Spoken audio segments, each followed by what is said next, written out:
প্রচণ্ড তাপদাহ শুরু হয়েছে। আবহাওয়াবিদরা বলছেন এটি বেশ দীর্ঘায়িত হবে।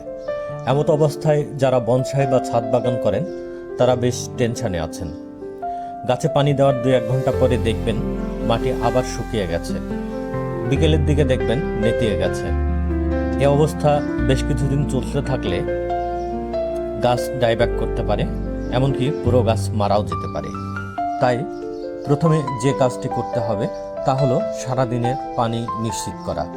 সেটার জন্য একটি বড় গামলায় পানি নিন। গাছের টবটা পুরোটাই গামলার পানিতে ডুবিয়ে দিন। যতক্ষণ পর্যন্ত মাটি থেকে বুদবুদ ওঠে ততক্ষণ ডুবিয়ে রাখুন। তারপর উঠিয়ে নিন।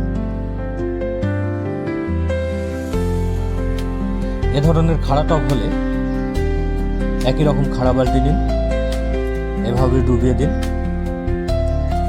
ডালগুলো আটকে যাচ্ছে, তারও সমাধান আছে। এ ধরনের ছোট টব বা একটা ইটের টুকরো বালতির তলায় বসিয়ে দিন, তার উপর টবটা বসিয়ে দিন। একে একে অতগুলো গাছ কিভাবে সম্ভব? আপনার যদি এরকম বড় চৌবাচ্চা থাকে বা বানিয়ে নিতে পারেন তাহলে একসাথে অনেকগুলো গাছ বসিয়ে দিতে পারেন।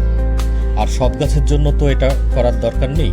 বিশেষ করে বনসাই টব বা ছোট টবগুলো এভাবে পানি দিলেই চলবে। আপনার ছাদে যদি এরকম জায়গা থাকে যেখানে দিনের কিছুটা সময় ছায়া পড়ে, তবে কিছু গাছ সেখানেও রেখে দিতে পারেন।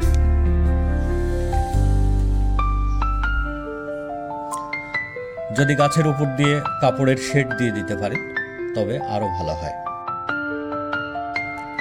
সবাই ভালো থাকুন, আপনার বনসাইগুলোকেও ভালো রাখুন। ধন্যবাদ।